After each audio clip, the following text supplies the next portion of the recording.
Happy Tuesday. It is Tuesday, February the 13th, the 44th day of the year. There are 322 days left in this year, and welcome to another edition of Tuesdays with Thom. Well, it's Mardi Gras time, and if you've never been, you have to check out a Mardi Gras celebration parade sometime before while you're still here. I went to two Mardi Gras when I was in college. Both times it was in New Orleans. Both times it was an adventure, man. We had so much fun. It was an adventure that I probably wouldn't repeat at this point in my life. We skipped winter football practice one of those times, and we were punished for it, but it was definitely worth it. One night, the four of us slept in the car.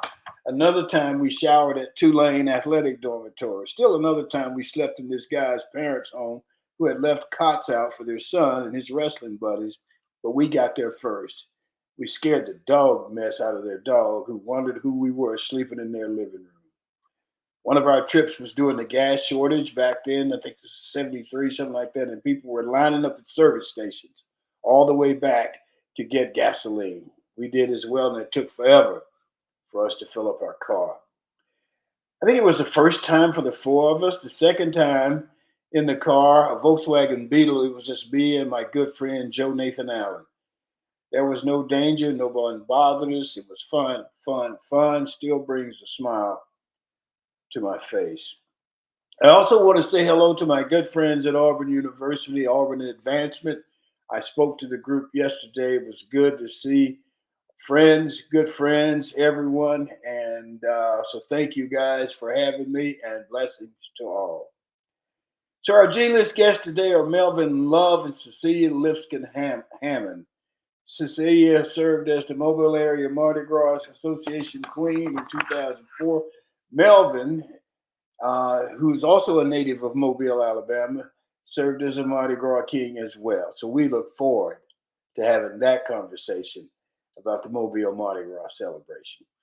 Our show today, of course, is sponsored by the Best Girl Consulting Firm. So let's hear from Best Girl.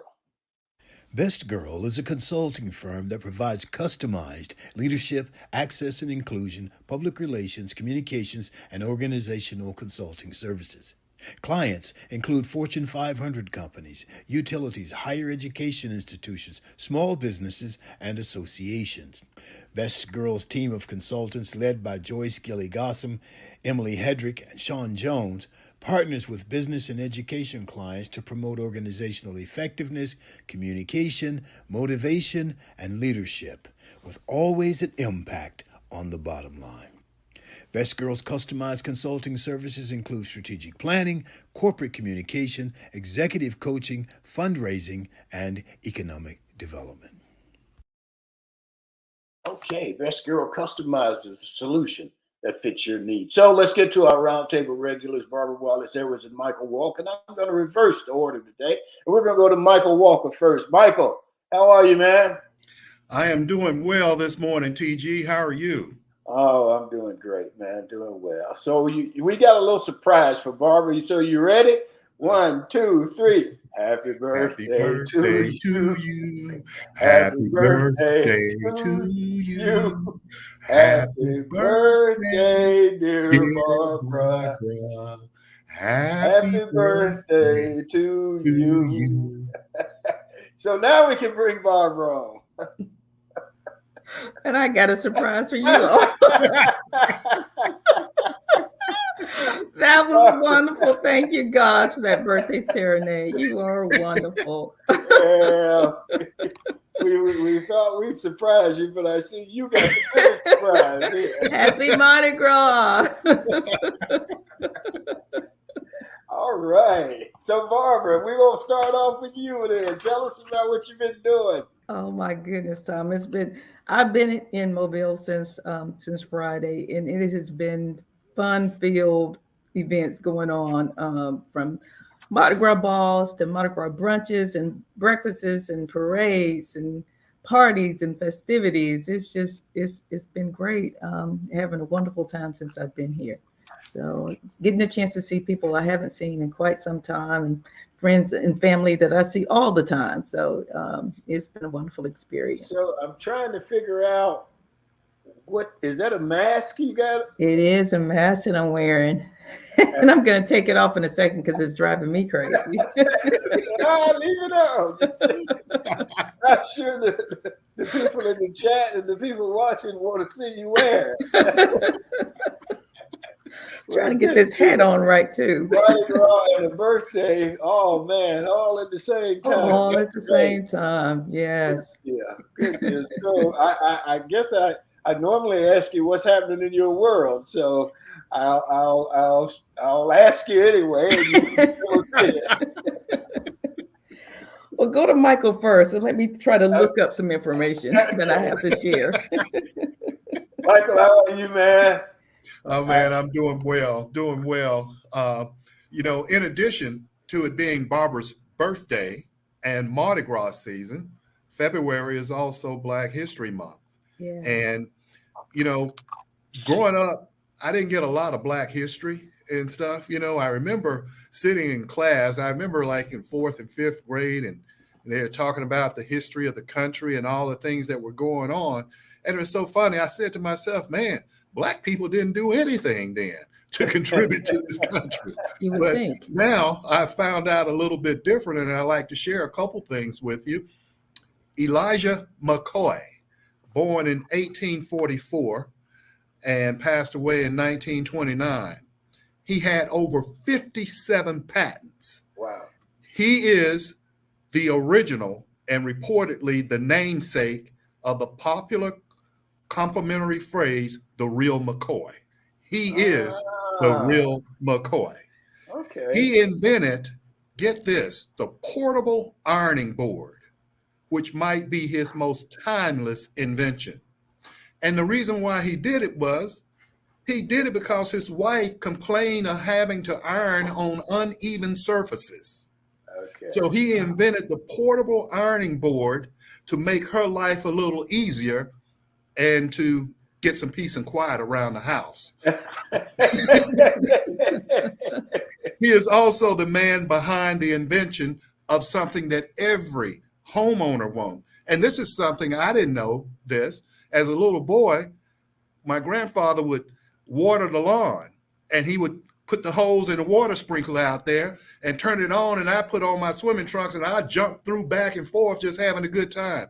Little did I know at that time that I have Elijah McCoy to thank for that. He invented the lawn sprinkler. Oh, wow. Oh. Okay. Can you And imagine that? Where was he located? I missed. Well, I did not say where he was located. Okay. And this was just an excerpt that I got on 11 famous people that change our lives. Wow. So that's amazing. So he definitely changed my life and brought some joy to my life as well, as a little boy jumping through the water sprinkler. Yeah. Something else is here. Frederick McKinley Jones, born in 1893, passed away in 1961. And he invented the automatic refrigeration equipment for long haul trucks. Because back in that day, people had a hard time being able to transport perishables, and they'd have to put it on ice and dry ice and all of this type of stuff. And he invented that automatic refrigeration. And now you have grocery store chains and stuff that are shipping stuff all over due to that. Just imagine that. Wow. It's amazing, huh? Yes, it is. It is. I don't feel so bad about myself anymore now. I'm learning this. I wish I had known earlier. Exactly. This last one that I'll share with you, her name is Alice H. Parker. She was born in 1895. Her death is unknown, but we have her to thank for the central heating furnace design. Wow. She got a patent in December of 1919 that made natural gas and furnace able to do central heating and stuff. And that was because being in Morristown, New Jersey, it was very cold and people were using fireplaces and all of the smoke and the soot and everything else. And she was looking for a more efficient way to heat homes. And so that became her patent, the central heating furnace. That's amazing. Thank you, man. That's very educational, and it is amazing that how little we know Right. Yes. about what has happened before us. Amazing and shameful because, again, it just wasn't included in the history books. Yes. Well, you can't put that in the history books because DeSantis says you can't put it in the history books. You know, DeSantis is interested in some history, you know. Yeah. But So selective history. there you go. There you go. Well, it's interesting, Tom, that you bring that up. And, we all were taught by our parents the value of an education, and how valuable it was. And they instill knowledge and reading and learning, you know. And I agree with that. And education helps you, but somehow you got to have the right education. And sometimes if you don't get the right education, it's not valuable at all. But you mentioned your grandparents, and you talk about your grandparents a lot. Now I talk about my dad and my mom, and I some of that education comes from them in Right. terms of my great grandfather and a lot of the stuff that he did. He owned a cotton gin and some other things in Wetumpka, Alabama, or outside of Wetumpka, in a little town called Gotham Switch. Uh, Wow. and I'm amazed because if I meet somebody from Wetumpka, I say, "Well, do you know about Gotham Switch?" And they say, "Oh yeah, how you know about Gotham Switch?" I said, "Well, my name's Gotham." Well, good deal, good deal. So, Yeah. Bobby, you ready for us? I am, Tom, and I've got some news for you to share. It's not anything. Well, it is amazing. It's not necessarily his educational, but I found an article that I thought was very interesting. There's a transgender man who underwent a mastectomy while transitioning in Italy and was found to be 5 months pregnant right before he was having his uterus removed. Um, he joins a rare group of so-called seahorse dads. The parent to be, who's only referred to by his first name, Marco, has already had his breast removed and was, like I said, in the process of having his uterus removed when they determined he was 5 months pregnant.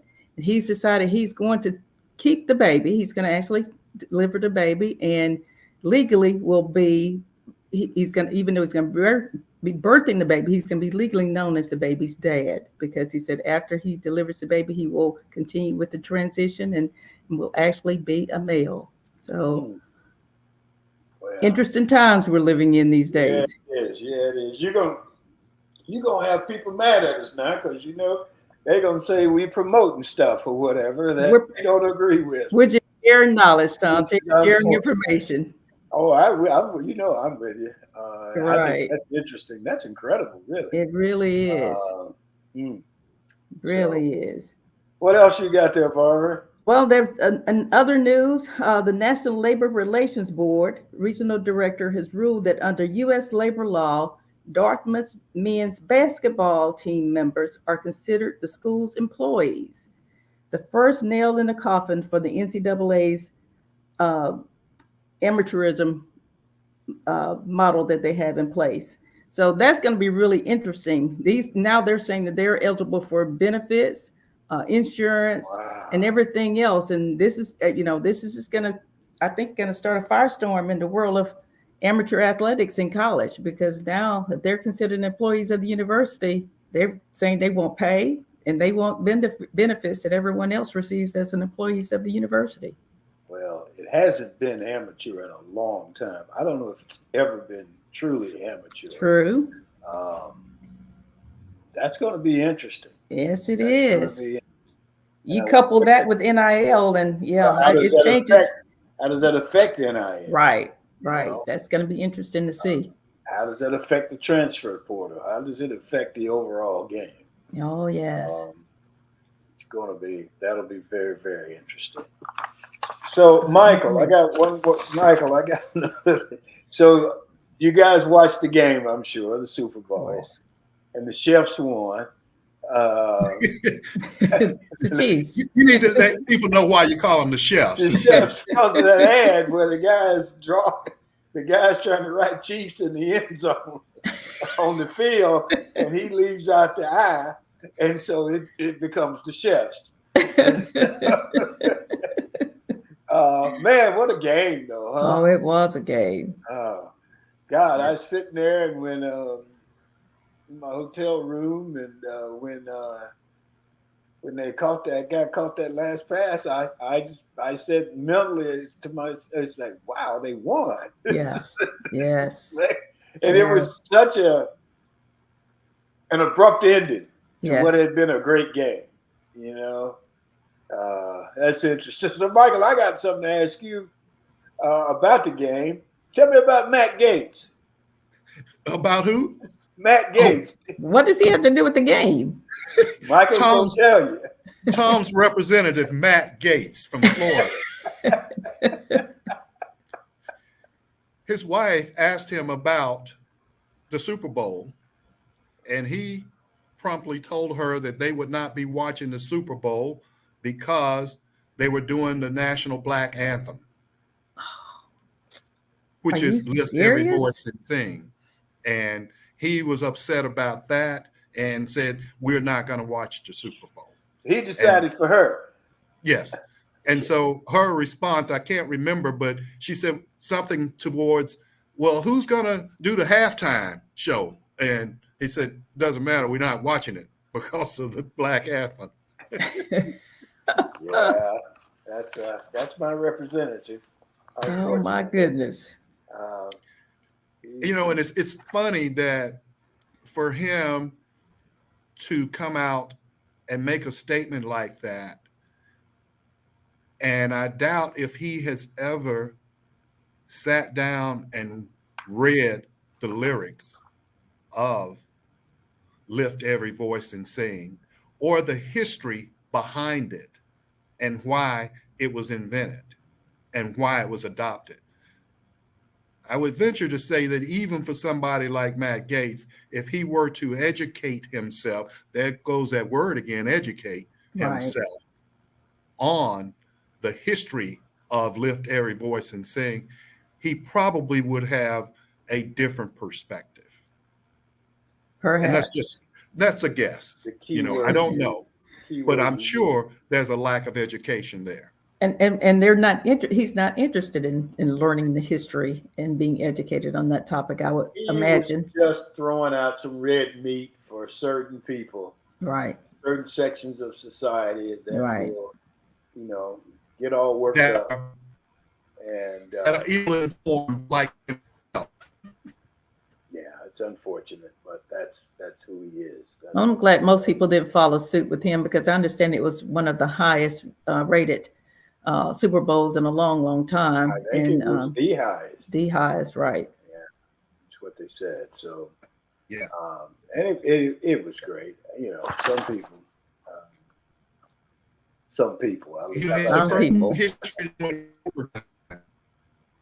I'm sorry, Michael. You have you're cutting out. I don't know what that is. Okay, but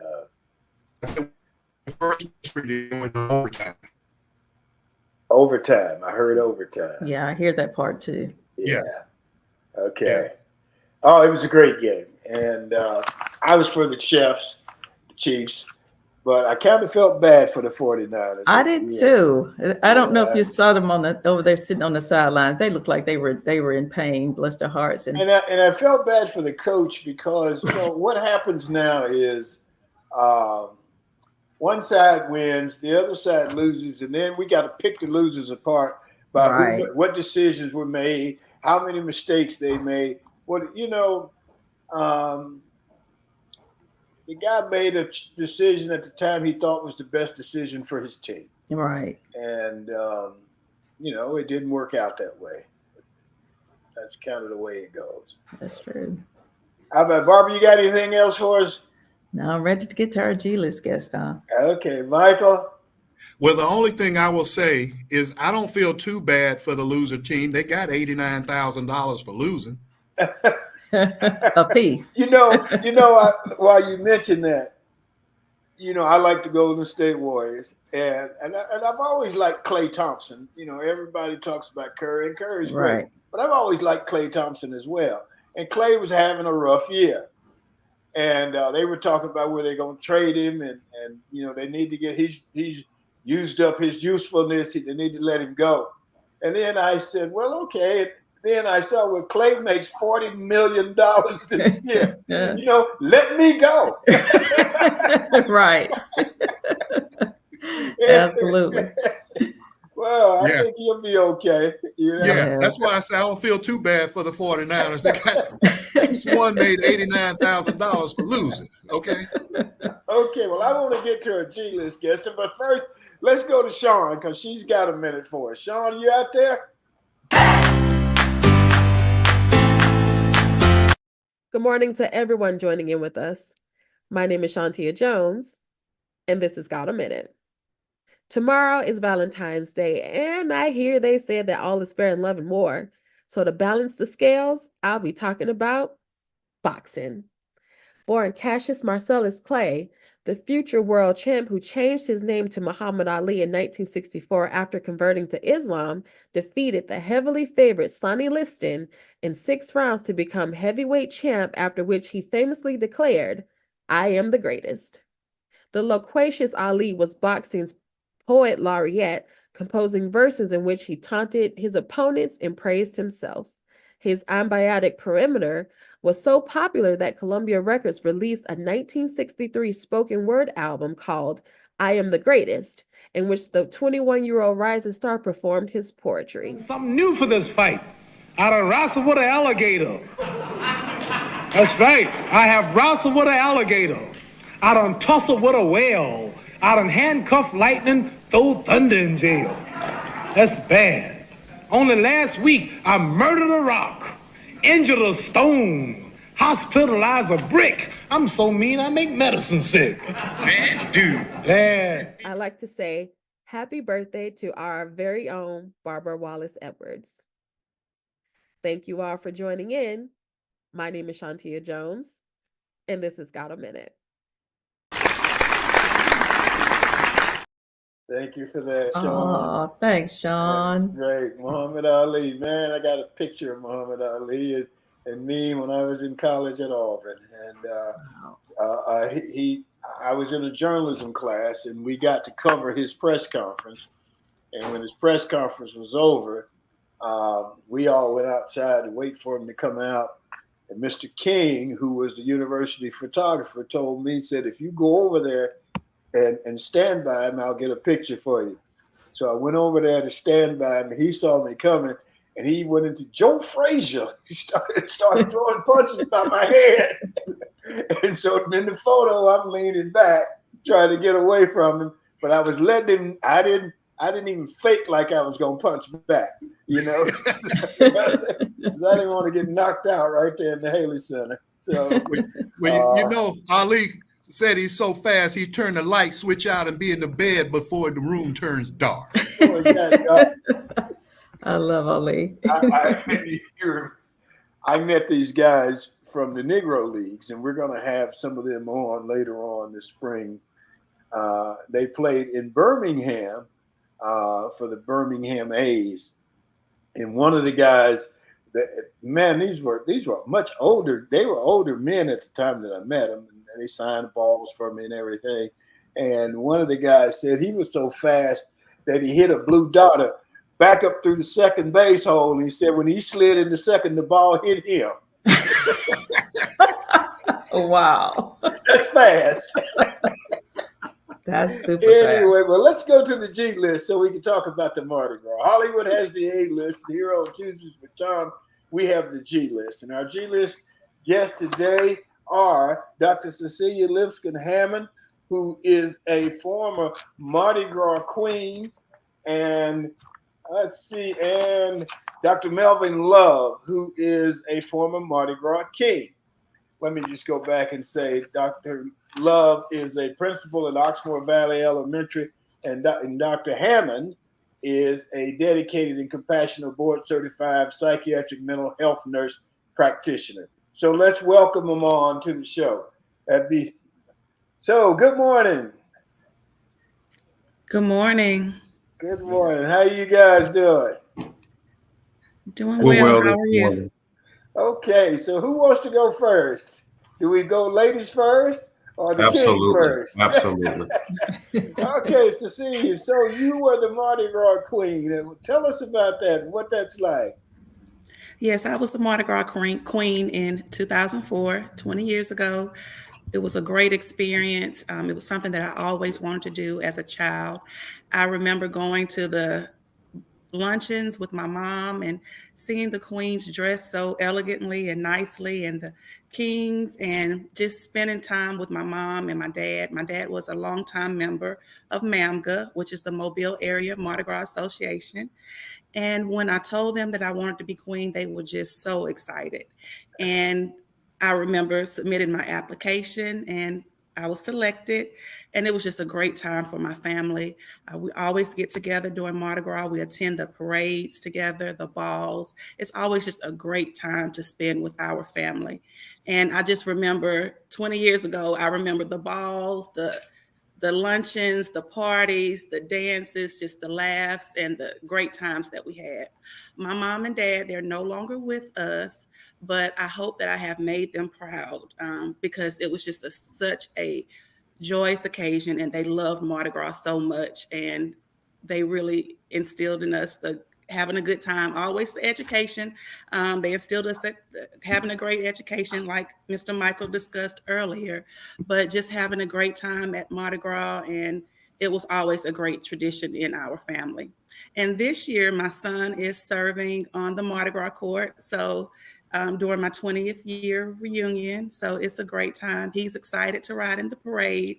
There's a parade today at 2:00 and he's very excited to ride. Okay, that sounds so. When you were rode in the parade, did you do the wave thing, kind of? Yes. I Yes. need to ask you a question because I'm ignorant to a lot of the things that happens at Mardi Gras, and I noticed the tree behind you, and Yes. we talked about that before we went on. So could you talk a little bit about it, please? Well, in Mobile, Alabama, the home of Mardi Gras, after Christmas, your Christmas tree turns into a Mardi Gras tree. So my kids and my family, we enjoyed decorating the tree after Christmas. The day after Christmas, we just decorate it with Mardi Gras colors and enjoy the Mardi Gras festivities. Okay, Barbara, you want to I have a go? do.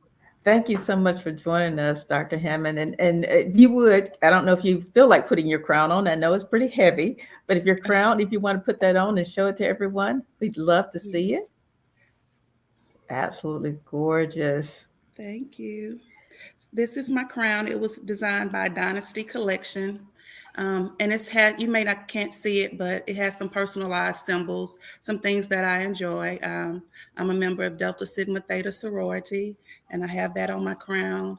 Um, my mom's initials are on my crown, and some things that I enjoy, like I am a nurse. I am a family nurse practitioner and a psych mental health nurse practitioner, and that's also engraved in my crown. Absolutely. Glad to know that you're my soror as well. Thank you so much. And talk about the whole process of becoming the queen. You mentioned that you wanted to always be, had dreams of becoming the queen. How long does it take? When does the process begin? And how long does it take before after you express interest in it, that you're actually the queen? Usually we submit an application right after Mardi Gras, so usually around March or the springtime, and we submit an application, and then we will know in a couple of months, maybe around the summer, and then you start to prepare. You start to get your train ready, and start to prepare for the balls and everything. Absolutely. That's awesome. Thank you. And Dr. Love, would you Yeah. show us your crown, please, sir? Oh, Wow. I love it. Thank you. as I was Thank just you. Thank telling Cecelia, this thing is extremely heavy to have on your head. Not just your crown, the trains that you all wear. I've been to the Mardi Gras balls and I see all the trains that the royal court has to wear. And talk about that. I know usually everyone has something personalized in their train. Talk about your particular train, Dr. Levin. What all was a part of that? So yes, Barbara, my train really depicts your life as Cecelia stated, that it has a lot of history. You have your crest, you have your family crest in some cases. Not only do you have your family crest in some cases, but being an educator, there were things around my train. Of course, I symbolized being an educator. Actually, my initials were on there as well, and also it also had my my crest, because I am none other than a member of Kappa Alpha Psi Fraternity Incorporated. So it did depict that as well. So you put a lot of time and thought into it. As Cecelia said, you're named right there after Mardi Gras a little bit. And then you're actually spending a lot of time just trying to make sure that you have your train just right. Mrs. Maggie Utsi, I think, designed both of our trains. So it was really good during that time. And so you just spend a lot of time just looking at colors, looking at the diamonds, looking at all those things that you want on your train. And of course, just having that conversation with her. And it's very heavy. But when the lights hit it on that stage, when you're at the coronation, that's, I guess, when the glamour really comes out, to say the work that's been put into it, and hearing them talk about what your train depicts is just amazing. Wonderful. Wow, thank you. That is wonderful. Wow. Okay, Michael, let me before we go to you, Michael, to Sandra Lipscomb, who I assume is the sister of Dr. Hammond, says that my sister is the greatest. Thank you. Love it. Thank you, Okay. Michael, you got some questions? Yes. And this question is for both of you. I'll start with Dr. Love first. What are the criteria or the qualifications to become king? Well, of course, you need to be an outstanding citizen. I would say during that time, we would be outstanding students where we're just finishing school or we're in school. And so you want to make sure that you've done something noteworthy in the community. It involves your community service, your background of where you come from as well. Of course, not having a criminal record. We don't want anybody, representing us in a criminal way. And so I would say that when you're filling out the application, of course, you have to tell why you want to be the king or why you want to be the queen. And so I guess there's a process that they go through to really to try to find out and narrow down who they feel will be the best person to do that. So many of the kings and queens, we're on a trajectory of attending an institution, a four-year institution in some cases. And in some cases, you've already completed your degrees and different things of that nature. So it's just making sure you have a clean record, make sure you're involved in the community, make sure you're doing things in the community, and you're keeping up with these things so that you're able to tell your story. So I would say somewhat is telling a story, a positive story. And then they, I guess, weigh you out to say, hey, this is the person I think will serve us better to represent our city. Okay. And for you, Dr. Hammond, you can talk on the qualifications, but tell me, why did you want to be the queen? I've always wanted to be the queen because we always attended the Mardi Gras parades. And again, my father, he was a longstanding member of MAMGA. So it was something that we did every year. We attended the parades. I look forward to them attending the balls. They would go dressed up to every single ball and they would look so nice and pretty. And it was just something that we did every year. It was a family tradition going to the parades. I always looked up to the queen. They served as positive role models for all young women. And it was just something that I always wanted to do. And again, attending the luncheons and all of the festivities during Mardi Gras. It's just a great time to spend with our family. And I always wanted to be the queen of Mardi Gras. And I was so elated when I was selected. So is it true that Mobile was the first Mardi Gras? Absolutely. Yes, it is true. Yes. So New Orleans tried to steal it, huh? Yeah, from what it tells us, that the French came over to Alabama and saw we're having such a great time. and they wanted to take it back and try to emulate it in New Orleans, but I don't think they've had an opportunity to do that. It's not the same. Everybody, I think from a tourist standpoint, they talk about Mardi Gras in New Orleans, but it doesn't even compare. Mobile is so much better, really and truly. I'm not just saying that because I'm a native of Mobile. It really is the best. Okay, Barbara, you got some more questions? I do. I want to talk about your schedules during Mardi Gras season when you served as king and queen. I've heard many of the kings and queens and the grand marshals in the past talk about they had to take a vacation after Mardi Gras because they're so tired. How many different events are you required and expected to attend between, I would just say between the Friday leading up to Fat Tuesday and then through Fat Tuesday? And we'll start with you, Dr. Hammond. Friday, we start off with the Grand Marshal Ball, and usually the Grand Marshal Ball and parades Saturday. I can't remember the schedule. What did we do on Saturday? Melvin, do you remember? Yeah, so on Saturday, it's like it's a packed day of you going. Well, we did a community service, I think, or something of that nature. Cecelia and I did a community service activity together.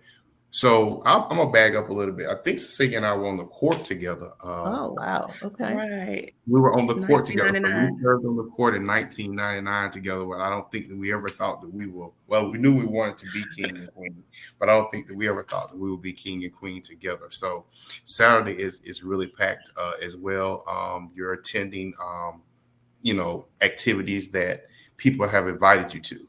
I believe I remember saying that the whole city stops. You have a motorcade when you come in, Right. and then you announce that every affair. So it's. But I think the busiest day is Sunday. Wouldn't you say, Cecelia? When you have Yes. the coronation, and you have, of course, the boat. You beat the King Felix and these other monarchs and different things of that nature. So Sunday is really jam packed, and then of course on Monday you have a schedule, but Tuesday you're coming down off your high and you're actually in the parade, and your train is ordained on the float, and you're just trying to keep it together, I'll tell you that, instead of saying that, hey, I am representing the city of Mobile. So Yes. schedule is all over the place. Wow. That's great. Barbara, are you good? Yes. Go ahead, Michael.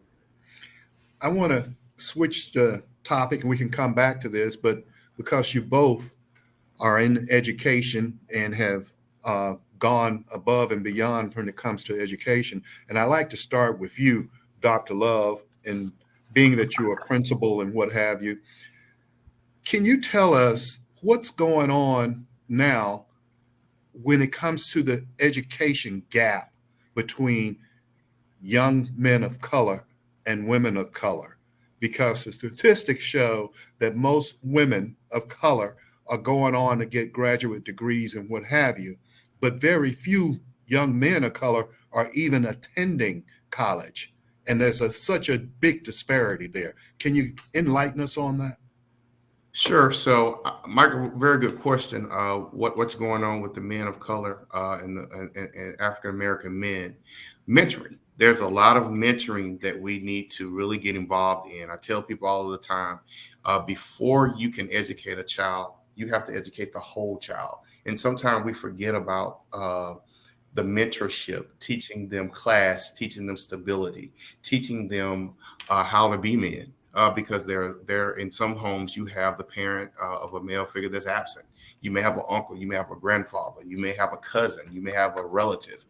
And so really mentoring is what's really missing, and really getting involved. I'm saying that we're waiting until the high school level to say, hey, what do you want to be in life? But many times on various boards that I serve on, I tell them we need to get started at the elementary level. That 4th and 5th grade year is so crucial before you get to the 6th grade, before you get to the 8th grade and matriculate on the high school. So I will say that we're missing that piece of positive mentorship because there's so much going on in the world, so much going on in the country. And so if they can just see that positive role model coming into the schools, and a lot of people say that why do we have to put on suits? Well, when they see you dressed, because when they see you in a suit, sometimes men of color and they and African American men, they feel as though you're nerdy or you're just important to them, but or someone that's coming into the building. But if you can just find, we can't reach them all, but if you can find that one or that two, I think that's where we're missing out as this positive mentorship, letting them know that you're not a nerd to go to school. You're not a nerd to want to be a nurse. You're not a nerd to want to be a doctor or a lawyer. But I think that we also need to go back and we need to understand our parents were not those things in some cases, right? So I think what we need to do is we need to understand the craftsmanship of auto mechanics, and not on auto mechanics, but plumbing and electrical. I think that if we can just get them into the workforce and get them involved, then we can really try to save some of our brown and black men. Okay. Michael, before you ask your second question, Michael, let me just interject. You saw our gleam. With Dr. Love, and I think it's interesting, and there's a great saying that a man can never be what he's never seen, Right. and that goes right in line with what you said. That if the man's not there, it's very, very difficult for a young man to come up through that. And then the other thing is, I worked in the projects when I was working at the phone company, and I would leave work with my suit on and go to the projects, and the kids would all say, "Well, where you been, to church?" Because that's what they associated with a man wearing a suit with, not work, but going to church. So go ahead, Michael. Yeah, well, I thank you for that comment, Thom. Dr. Hammond, let me ask you this question. What about the stigmatism that's associated with mental health, and particularly when it comes to the African American community? And what I mean by that is, there are people of other ethnic backgrounds that seek counseling to talk about emotions and things that they're going through. But in the African American community, it seems that it's viewed as a weakness if you seek mental health or counseling. And I remember as a child when somebody would maybe have some issues, and my grandparents used to say they're having a nervous breakdown. And I always wondered what was a nervous breakdown, but actually they were talking about a mental health crisis. Mm-hmm. There is a stigma with mental health in the African American community. And I think we're closing that gap some. As African Americans and African American women, we are expected to be strong. And we're expected to carry all of the weight on our shoulders. And hopefully we can educate African American women that you don't have to carry all the weight on your shoulders. You don't have to be strong. We're teaching stress relief, mindfulness, where you can relax, have a mental day, have self-care, do some things for yourself to feel better about your mental health. As African Americans, we want to close that gap. We can see an increase in depression. We see an increase in anxiety and also suicide.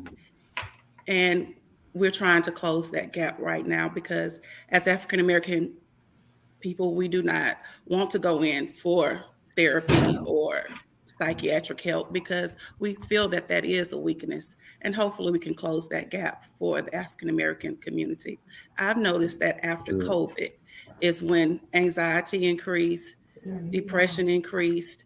Everyone was so stressed about COVID and how we're going to deal with it, what's going to happen to us. We lost so many family members to COVID because we didn't understand the treatment and how to, deal with COVID.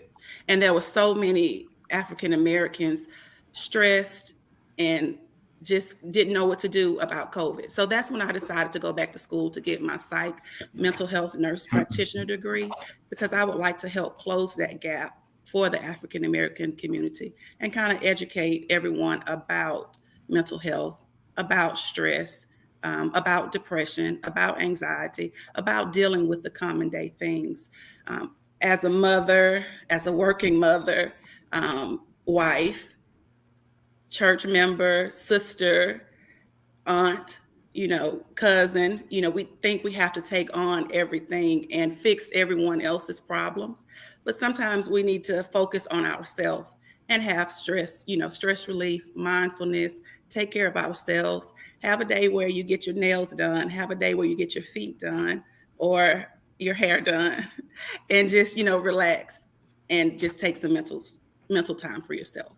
So that's what we're trying to increase and close that gap for the stigma on mental health and the stigma on depression and anxiety, because we can get help and can be treated for it also.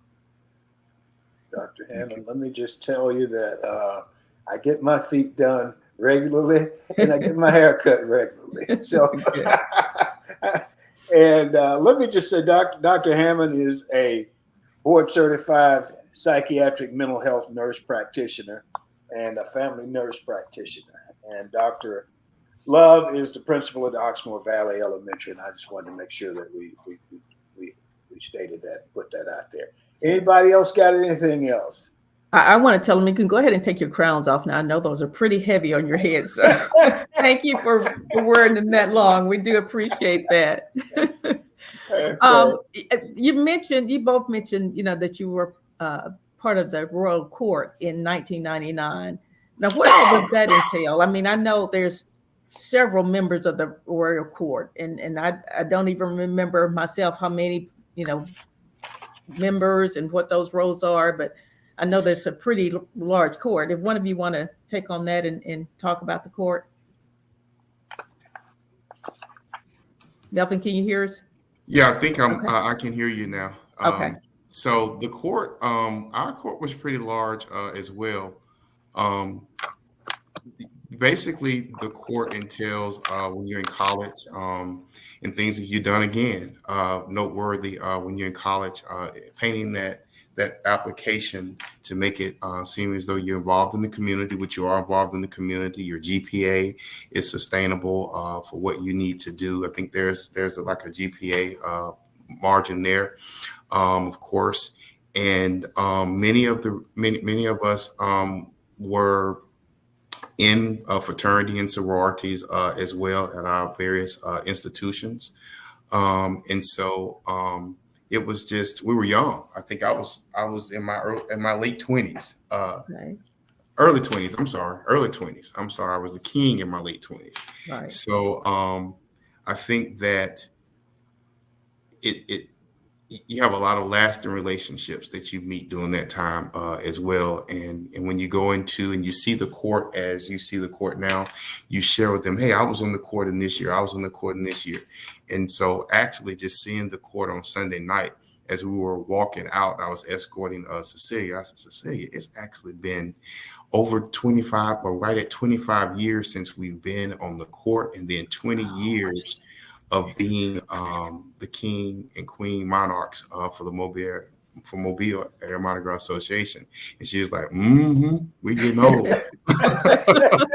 And then I think the thing is we talk about that old. And I think the thing is we talk about the court actually seeing her son, who was the page, correct? He was the herald and the proclamation bearer. Okay. Yeah. Wow. And hearing him just read that proclamation, and she was just getting teary-eyed. I was like, that's her. But he really he would be considered a legacy of being on the court, and just hearing them say that his mom was on the court and her father was on the Mardi Gras Association as well. And so I just think that those are just the things that we take for granted. But again, Thom, and again, Michael, Barbara understands, but the Mobile Area Mardi Gras Association is so much. So with New Orleans saying that they're the gurus of Mardi Gras. That's not true. It's family rich here in Mobile. Yes. That's one of the things that we really take from it is that it's family rich. You served on the court and serving on the court, and then hopefully matriculating to be the king and queen one day. Well, let me just say thank you, Dr. Love and Dr. Hammond, for being with us today. You're an inspiration to everybody and our listeners, and I really appreciate our conversation. I've got to go to chair another meeting that's starting in about 10 minutes, so I got to excuse myself. But thank you so very much. I look forward to talking to each one of you again. Thank you. Thank you for the Thank you, opportunity. Michael. We'll talk to you later. Yes. All right. Okay. Let me, hey, Dr. Love, I want to just say I think you and I have traveled in some similar circles. I got my master's from the University of Montevallo, and I see that you attended the University of Montevallo and got your EDS from Montevallo, and you've also been in Leadership Birmingham, and I was in Leadership Birmingham as well. Okay. So, yeah, so Awesome. we probably know some of the same people, and Right. maybe we'll get to Right. have those conversations at Okay. some point. Barbara, you got another question? I want to read a question from the chat from my sister Lori Wallace. She said, "Is being king and queen a continued involvement in Mardi Gras for a lifetime? Does it mean you're committed to it Yes. for a lifetime?" Okay. Yes. That was a simple answer. Yes. Yes. I knew that. Go back to the, we attend the balls, all the Mardi Gras balls. We go back to the balls every year. Also the coronation. We can go back and attend the coronation every Right. year also.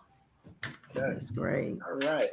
And either one of you have anything else you'd like to mention that we haven't asked you?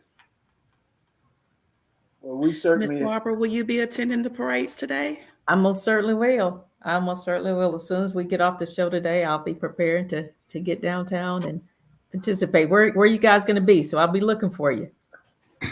You can We're put it gonna in be the at- chat. Go ahead. Okay, we're going to be at the Ma'am Gadin. Okay. I'll be looking All for you. around. I know. All around. I You're know hitting those you spots. will. I know some of your normal spots. I'll probably run into you guys. Okay. All right. Well, thank you guys so much. This has been great. It's been educational for me, and it's good to know that the Mardi Gras started in the state of Alabama as opposed to the state of Louisiana. So, thank you very much for enlightening me. We appreciate it. All right. Thank So you. And happy Mardi Gras. Happy Mardi Gras. We're Happy gonna Mardi move- Gras. Thank you so much. All right. We're going to move on.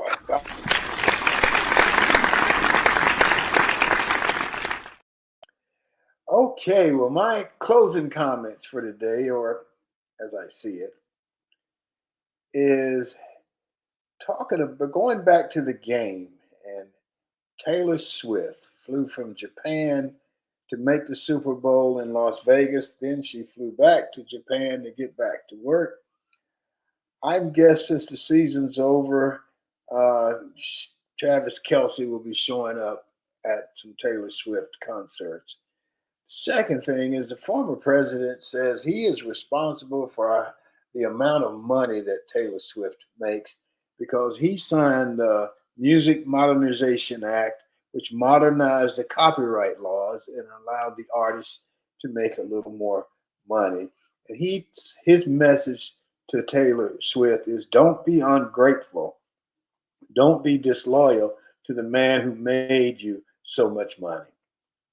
That kind of sounds like him, doesn't it? Anyway, and then one more Taylor Swift thing. Shaquille O'Neal, or the Big Aristotle, he named himself once, said he wanted to meet Taylor Swift and he wanted to get a picture with her for his children.